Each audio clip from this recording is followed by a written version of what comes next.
राधे राधे दोस्तों, श्री बांके बिहारी की कृपा आप पर और आपके समस्त परिवार पर सदा बनी रहे। एकादशी व्रत जगत के पालनहार भगवान श्री हरि विष्णु को समर्पित है। एकादशी व्रत हर महीने में 2 बार आता है, एक शुक्ल पक्ष में, दूसरा कृष्ण पक्ष में।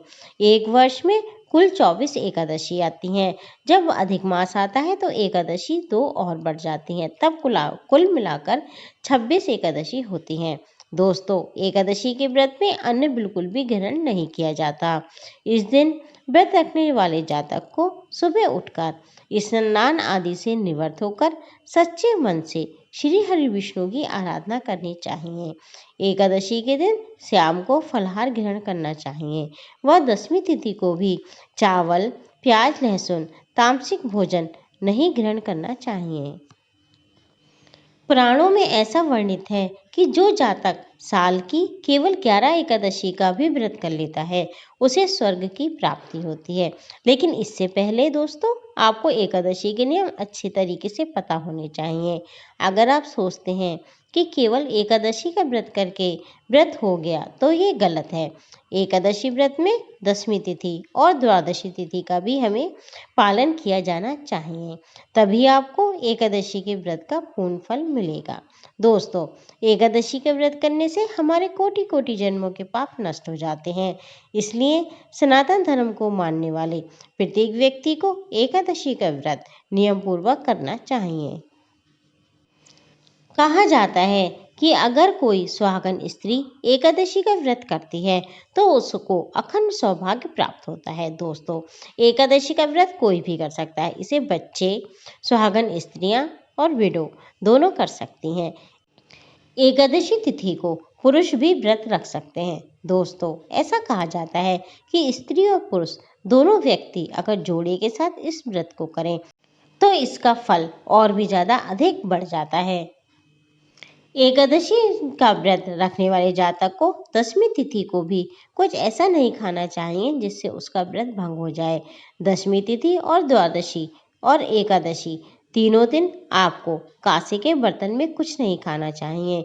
इसके अलावा दशमी के दिन चने की दाल, मसूर की दाल, साग और किसी दूसरे के घर कुछ भी नहीं ग्रहण करना चाहिए। एकादशी के दिन किसी भी पेड़ के पत्ते आदि आपको नहीं तोड़ने चाहिए। दोस्तों, एकादशी के व्रत में तेल पूर्णतः रूप से वर्जित है। इसी के साथ द्वादशी तिथि वाले दिन आपको भगवान विष्णु को चावल का भोग लगाकर ही व्रत खोलना चाहिए। एकादशी के व्रत में व्रत पारण का बहुत अधिक महत्व होता है। दोस्तों, व्रत पारण की संपूर्ण जानकारी हम अपने चैनल पर समय समय पर देते रहते हैं, आप उसे चेक कर लें। दशमी तिथि को ही आपको तुलसी पत्र तोड़ के रख लेने चाहिए और तुलसी में जल भी दे देना चाहिए, क्योंकि दोस्तों एकादशी वाले दिन ना तो तुलसी में जल दिया जाता है, ना ही तुलसी पत्र तोड़े जाते हैं, ना ही अगर आपने व्रत रखा है तो आप किसी भी पेड़ पौधे के पत्तों को तोड़ें। तो दोस्तों, ये थे एकादशी व्रत के नियम। अब हम आपको बताएंगे कि एकादशी की उत्पत्ति कैसे हुई। पौराणिक कथाओं के अनुसार विष्णु जी के शरीर से ही देवी एकादशी की उत्पत्ति हुई है। विष्णु जी जब योग निद्रा में सो रहे थे, दैत्यमुर उन पर आक्रमण ही करने वाला था। उसी समय विष्णु जी के शरीर से एक दिव्य स्वरूप वाली देवी प्रकट हुई।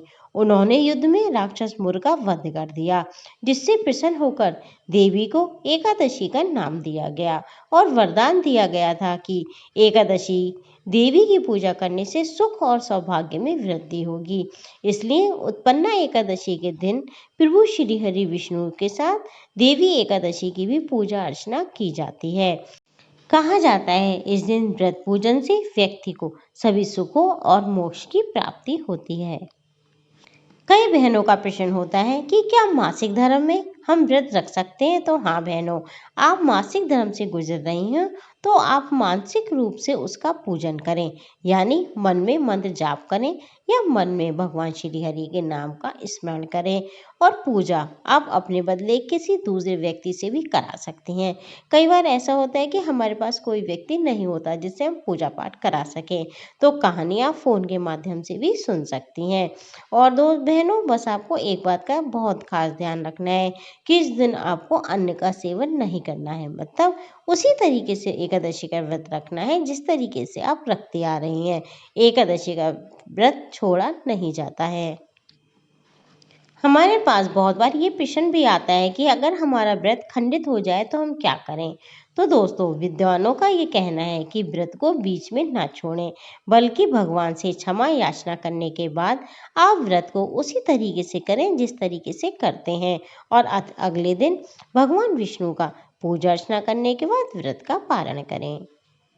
अब हम बात करेंगे कि एकादशी व्रत आपको कब से प्रारंभ करना चाहिए। तो दोस्तों, उत्पन्ना एकादशी व्रत सभी 26 एकादशियों में सबसे ज़्यादा महत्वपूर्ण माना जाता है।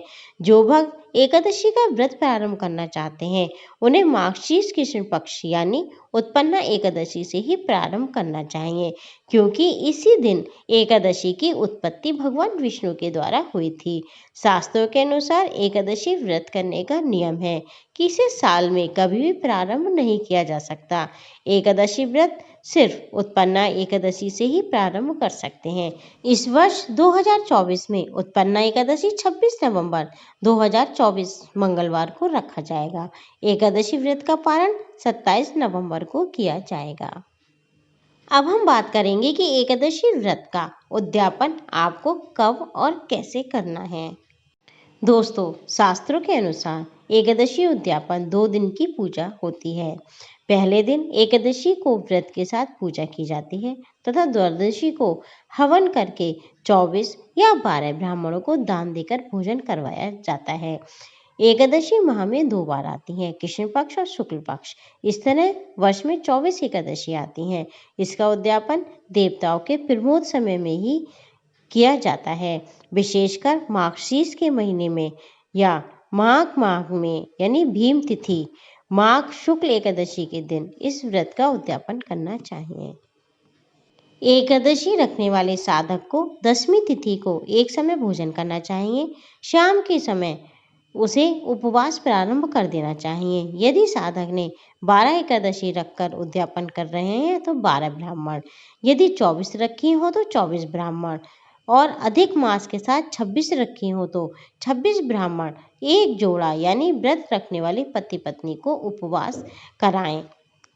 का तात्पर्य ये है कि एकादशी को स्वयं भी उपवास रखें और ब्राह्मणों को भी उपवास धारण करने की प्रार्थना करें। ब्राह्मणों को घर बुलाकर चरण स्पर्श करें, उनको फलाहार कराएं। दोनों समय फलाहार कराकर पूजन प्रार्थना करें। रात्रि जागरण कीर्तन करें। अगले दिन सूर्य देव पूजन करें। जिन ब्राह्मणों को उपवास कराया है उनका पूजन करें और उन्हें यथावत अन्न का भोजन कराएं। भोजन कराने के बाद ब्राह्मणों को वस्त्र उपहार दक्षिणा आदि अर्पण करें, चरण स्पर्श और क्षमा प्रार्थना करें। दोस्तों, इस तरीके से एकादशी का उद्यापन किया जाता है। दोस्तों, अब मैं अपनी वीडियो को विराम देती हूँ। मैं मानती हूँ कि आपकी बहुत सारी शंकाओं का निवारण हो गया होगा। अगर फिर भी आपका कोई प्रश्न है तो कमेंट बॉक्स के माध्यम से आप मुझसे पूछ सकते हैं। अगर आपको वीडियो अच्छी लगी हो तो इसे लाइक करें और भी लोगों के साथ इसे शेयर करें, और मुझसे जुड़े रहने के लिए मेरे चैनल को सब्सक्राइब करें, बेल बटन को क्लिक करें ताकि जब भी मैं कोई नई वीडियो अपलोड करूं तो उसका नोटिफिकेशन सबसे पहले आपको मिले। राधे राधे दोस्तों, आपका जीवन मंगलमय हो।